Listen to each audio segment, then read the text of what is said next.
के महीने में, कार्तिक के महीने में दिन तुम्हारा मन करे, जिस दिन तुम्हारा दिल करे, उस दिन घर में पार्थिव शिवलिंग का निर्माण कर लिया। जिस दिन तुम्हारा दिल कर जाए कि आज मेरा मन है मैं पार्थिव शिवलिंग बनाऊं, गमले में से मट्टी लो, खेत में से मट्टी लो, जहां से मट्टी ले सकते हो।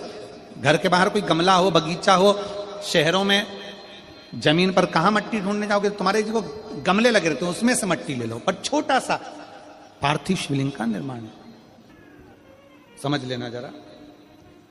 तुमने पार्थिव शिवलिंग बनाया, जलाधारी बनाई, पूजन कर लो जिस दिन तुम्हारा मन करे। कोई तिथि, कोई बार, कोई दिन, कोई समय, कोई घड़ी, कोई पल, कुछ मत देखो। तुमने पार्थिव शिवलिंग का निर्माण किया। 3 आखा चावल, 3 अक्षत। आखा चावल जानते हो, साबुत दाना, आखर चावल। 3 चावल के दाने, एक गणेश जी की जगह, एक अशोक सुंदरी की जगह, एक षडानंद कार्तिकेय जी की जगह। 3 चावल दाना। 3 दुर्वा, एक गणेश जी की जगह, एक अशोक सुंदरी की जगह, एक षडानंद कार्तिकेय जी की जगह। 3 बेलपत्र, जहां पर माता पार्वती जी का आपने ये जलाधारी बनाई है, उसी जलाधारी पर यहां से पानी बहता है, इसके ठीक विपरीत में यहां 3 बेलपत्र, तीनों रख दीजिए। और छोटा सा कलश हो या बड़ा सा कलश हो, 3 लोटा जल यहां बैठकर, जहां पर आपने बेलपत्ती रखी है उसी के वहीं पर बैठकर इस शिवलिंग पर 3 लोटा जल धीरे धीरे अपने मन की कामना कर कर, बाबा आज मैं दुखी हूं, बाबा मुझे ये तकलीफ है, बाबा मेरे बच्चे ये काम में गए हैं, बाबा ऐसा है। 3 लोटा जल बाबा को धीरे धीरे अपने भाव कहकर, फिर तुम्हारे पास में जो पूजन का सामान हो वो चढ़ाकर बाबा की आरती कर कर दिया लगा दो।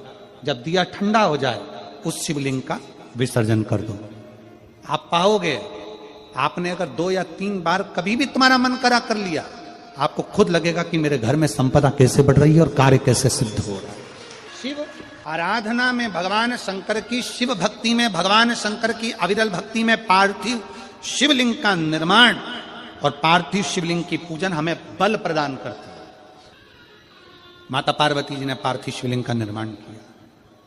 शिव जी ने देखा पार्वती जी को कि पार्वती जी पार्थिव शिवलिंग का निर्माण कर रही, तो शंकर जी ने पूछा, पार्वती तेरी शादी नहीं हो रही थी इसलिए तूने पार्थिव शिवलिंग का पूजन करा, तू चाहती थी मुझसे विवाह करना चाहती थी इसलिए पार्थिव शिवलिंग का पूजन करा, अब क्या चाहती है? अब तो मैं तुझे मिल गया, अब तो मैं तुझे प्राप्त हो गया, अब तुझे क्या चाहिए, अब तुम मुझसे चाहती क्या है? पार्वती जी ने हाथ जोड़कर भोलेनाथ जी से विनय करा, अब मुझे कुछ नहीं चाहिए, बस इतना चाहिए कि मैं कैलाश पर रहूं या शमशान में रहूं, जहां भी रहूं मेरे हृदय में कभी भी दुख ना हो, मैं प्रसन्न होकर अपनी जिंदगी को आपकी सेवा करते करते निकाल दूं। हिंदू अपनाया, रावण पार्थिव शिवलिंग का निर्माण करता था, पूजन करने बैठ जाता था, शंकर भगवान को आकर उसे वर देना ही पड़ता था, वर देना ही पड़ता था। पार्थिव शिवलिंग के निर्माण का, पार्थिव शिवलिंग के पूजन का, पार्थिव शिवलिंग की आराधना का फल भोग।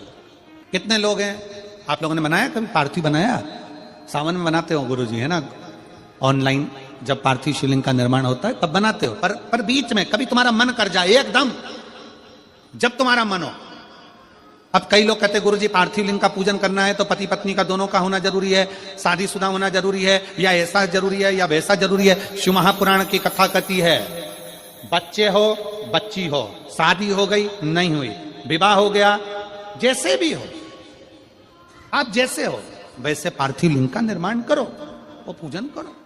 पार्थिव लिंग निर्माण का और पार्थिव लिंग पूजन का भी फल है। इसमें जब लड़की घर में आती है शादी कर कर, बहू जब आती है तो प्रथमता में गोरानी होती है, गोरनी सुहागिन होती है।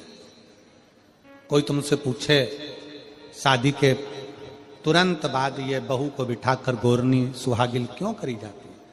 शिव महापुराण की कथा कहती है, शंकर भगवान के शिवलिंग को बनाकर माता पार्वती जी ने पूजन कर कर शिवलिंग में से ही सिंदूर लेकर अपनी मांगों में भरा है।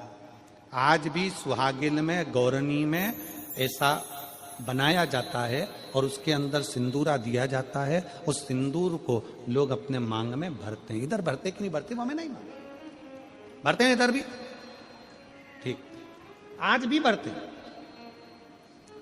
कई लोग कहते हैं वो गौरनी है, कोई कहता है वो सुहागिनें हैं, कोई कहता है वो गौरानी है। शिव महापुराण की कथा कहती है ये पहली पूजन मेरी माता पार्वती जी ने अखंड सौभाग्य के लिए करी थी। इसलिए आज भी पहली बार शादी करने के बाद पार्वती जी पहली बार इस पूजन को करी थी। आज भी शादी के बाद सुहागिनें घरों में होती हैं, जब बहू प्रवेश करती है उसके बाद आज भी करते हैं। ये सब पुराना है, उसको आज लोग नए में ले लें क्या भाई सुहागिनें गौरानी है। आजकल वो पुराना शंकर के शिवलिंग की आराधना, शंकर के शिवलिंग की पूजन, भक्ति। जब पार्थिव लिंग का निर्माण किया जाता है, पार्थिव शिवलिंग को जब बनाया जाता है तो पार्थिव शिवलिंग का एक नियम है, आप उसका स्मरण जरूर करना। जैसे ये थाली है, मान लो ये थाली है, आपने मिट्टी का शिवलिंग बनाया, पार्थिव शिवलिंग बनाया। कई माताओं की आदत रहती है थाली की किनार से हाथ को पोंछकर उसको भी लेकर शिवलिंग में लगा दे। कई मेरी जीजियों की, कई मेरे जीजाओं की, कई मेरी माताओं की, कई मेरे बेटियों की, कई मेरे बेटाओं की आदत रहती है। समझ में तो आ रहा है ना कि थाली बुलवाऊं? लाओ तो थाली लाओ जरा पूजा। कई मेरी जीजियों की आदत क्या होती है, पार्थिव शिवलिंग का निर्माण करेगी, मिट्टी इसमें भर लेगी, सब कुछ कर लेगी। आप मिट्टी इसमें मिलाओ, मिट्टी मिलाने के बाद में आप उसका पार्थिव लिंग का निर्माण भी कर लो, मना नहीं है। पर निर्माण करने के बाद में जब पार्थिव शिवलिंग का निर्माण कर लो, उस समय पर हाथ को इस तरह से पोंछ कर फिर शिवलिंग में उस माटी को लगाना, यह श्रेष्ठता नहीं है। पार्वती जी ने पार्थिव लिंग निर्माण के समय पर एक छोटा सा भाव प्रकट कर दिया, और जब छोटा सा भाव प्रकट किया तब शंकर भगवान ने कहा, पार्वती, ए पार्वती, तुमने पार्थिव लिंग निर्माण के समय पर माटी को अपने हाथ से खरोच कर लगाया है, तो तुम्हें भी संतान की जो प्राप्ति होगी वो शरीर के उपटन से ही होगी। और सुनो पार्वती, तुमने वो माटी को बाद में अंकित किया गया है, इसलिए तुम्हारे पुत्र का शीश कटकर फिर वापिस अंकित किया जाए, पुनः फिर लगाया जाए। शिवाराधना में मिट्टी को बनाओ, पर मिट्टी चारों तरफ लगी, आप पोछो, मना नहीं है। आप हाथ भी पोछ लो, हम मना नहीं करेंगे। आपको हाथ पोछना है आप पोछो, पर उस मिट्टी को फिर वापस शिवलिंग के साथ में, जब शिवलिंग बन गया फिर उसी मिट्टी को वापस आप उसमें पोत रहे हो, ये श्रेष्ठता नहीं है, उसकी श्रेष्ठता नहीं है। ये अचार की बरनी नहीं है कि यहां से निकालो, यहां से निकालो और लगा के रोटी में फिंगर बना के, फुंगा बना के खा लो। आप निकालो, मना नहीं है। मिट्टी का पार्थिव शिवलिंग बनाया, थाली की मिट्टी साफ करी, साफ कर कर आपने किन्नौर पे झड़ाया, हमें मना नहीं है। पर ये मिट्टी वापिस शिवलिंग में नहीं लगा, ये मिट्टी फिर अलग से रख दीजिए। उस मिट्टी का भले फिर आप नंदी बना लो, उस मिट्टी का आप दूसरा कोई सखी बनाना है, नंदी बनाना है, कुछ बनाना हो, सांप बनाना हो, सब कुछ बनाओ, हमें मना नहीं। पर शिवलिंग की जो आकृति है उसमें फिर ये मिट्टी का प्रयोग नहीं हो। पार्थिव पार्थिव है।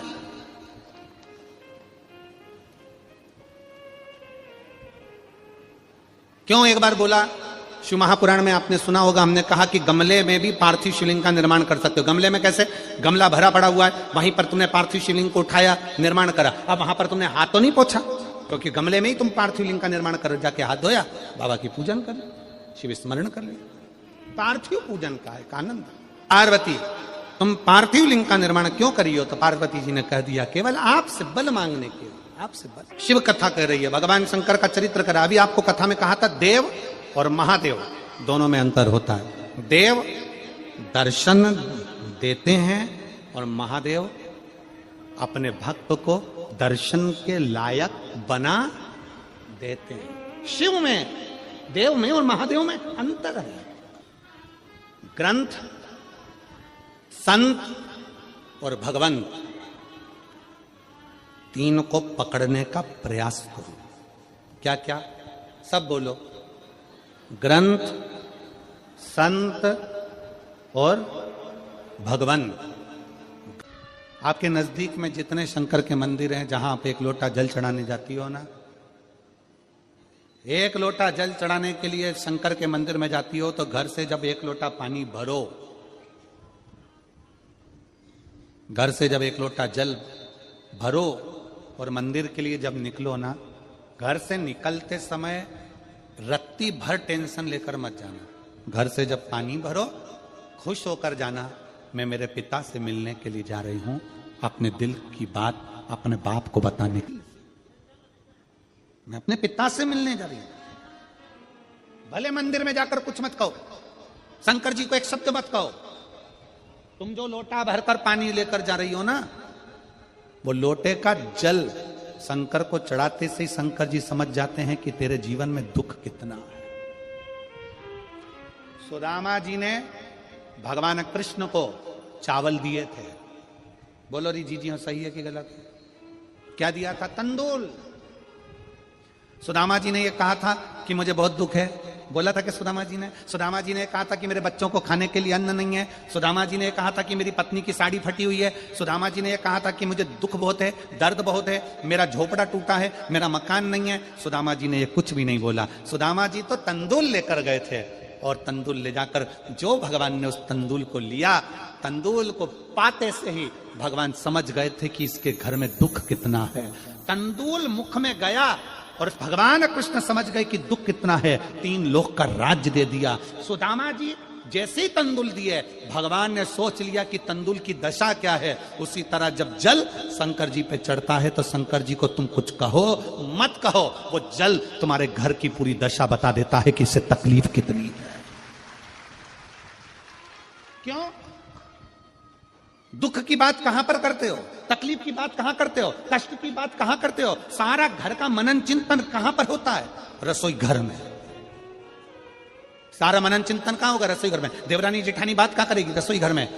कोई दुख हो गया, तकलीफ आ गई, बात कहां होगी? रसोई घर में। अरे वो उनने ऐसा कर दिया, वो काका जी की तबीयत खराब, काकी जी के ऐसा हो गया, वैसा हो गया। सारी घर की सारी चर्चा रसोई घर में होती है। और जो तुम पानी भरकर लेकर जाते हो, वो रसोई घर में से भरकर लेकर जाते हो, तो वो पानी के अंदर तुम्हारी वाणी की तरंगे उस जल के अंदर हो जाती है। जब जल महादेव को चढ़ता है, उसे सब ज्ञात हो जाता है कि इससे तकलीफ क्या है। मंदिर में जाते हो आप, किसी भी मंदिर में, राम जी के मंदिर में जाओ, हनुमान जी के मंदिर में जाओ, कृष्ण जी के मंदिर में जाओ, पंडित जी क्या देते हैं तुम्हारे हाथ में? जम के बोलो जल्दी से, क्या देते हैं? चरणामृत देते हैं। पंडित जी चरणामृत देते हैं, तुलसी का दल देते हैं। वो जल, वो चरणामृत का जल पंडित जी क्यों देते हैं? मंदिर का जल ऐसा क्या है कि मंदिर के जल से पीने से तुम्हारी अकाल मृत्यु टल जाती है? उस जल में ऐसा क्या है? उस जल में ऐसा क्या है? जल वही है, बस भगवान के सामने रखा जाता है, आरती होती, घंटी बजती, मंजीरे बजते, मंदिर में हर हर महादेव होता, जय श्री कृष्णा जय राम जी की होती, तो वो ध्वनि उस जल के अंदर चली जाती है। वो जल जब हमारे उदर में जाता है तो हमारी अकाल मौत भी टल जाती है। वो जल की तरंग हमारे को मौत को भी टाल देती है, मृत्यु को भी टाल देती है। महाराज, संसार सागर में जन्म लेना और संसार सागर में जन्म लेकर अगर भगवान की भक्ति हो जाए, एक लोटा जल महादेव को जब आप समर्पित करें, एक लोटा जल जब आप महादेव को चढ़ाने के लिए जाएं, कुछ मत कहो, ना कह सकते मत कहो। और शंकर के मंदिर में जब जल चढ़ाओगे, शिव तुम्हारे घर की दशा को जान लेंगे, वो समझ जाएगा। वो महादेव है, वो उघड़दानी है, वो त्रिकालदर्शी है। ना मन बुद्धि चित्त शिव में लगा दो, दिल से कहोगे, दिल से सुनोगे।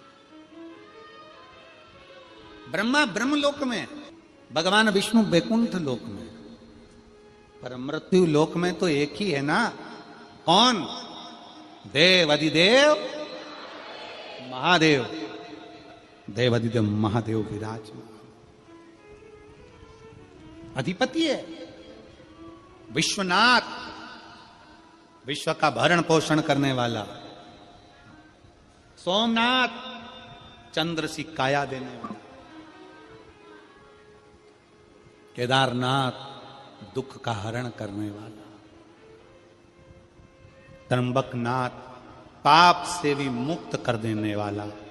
महाकाल, काल पर भी विजय प्राप्त करने वाला।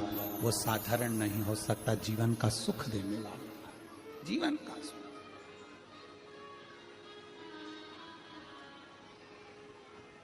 इसलिए अनुगरदानी त्रिकालदर्शी कैलाशी विनाशी शिव की कथा कर रही है। जो आपके संताप को हर सकता है वही देवाधिदेव महादेव। पार्वती मैया बाल्यावस्था से भगवान शंकर की आराधना में लगी थी, भगवान शिव की भक्ति में लगी थी, भगवान शंकर के शिवलिंग की आराधना करती थी। शिवलिंग आराधना का पुण्य पार्वती माता को मिला, शिव पार्वती जी को प्राप्त हो। शिव आराधना का पुण्य ही यही है। देवता में, देव में और महादेव में एक बहुत बड़ा अंतर है। देव और महादेव में बहुत बड़ा अंतर है। देव दर्शन देते हैं। देव क्या करते हैं? जम के बोलो जरा। दर्शन देते हैं। देव दर्शन देते हैं। महादेव आपको दर्शन के लायक बना देते हैं। दोनों में अंतर। देव और महादेव में अंतर है। देव दर्शन देते हैं और महादेव अपने भक्त को दर्शन के लायक बना देता है। महादेव अपने भक्त को दर्शन के लायक बनाते हैं। आपको भगवान ऐसी जगह पर बिठाएंगे, ऐसी इतना उच्च ले जाकर बिठा देंगे। जो शंकर जी को एक लोटा जल चढ़ाता है, शिव जी की आराधना करता है, श्री शिवाय नमस्तुभ्यम बोलता है, उसको भगवान शंकर धीरे धीरे धीरे धीरे सीढ़ी से चढ़ाते चढ़ाते इतने ऊपर ले जाकर बिठा देते हैं कि लोग उसको देखना चाहते हैं, दर्शन करना चाहते, उसको देखना चाहते। भाव बढ़ाइए अपने हृदय का शिव के प्रति।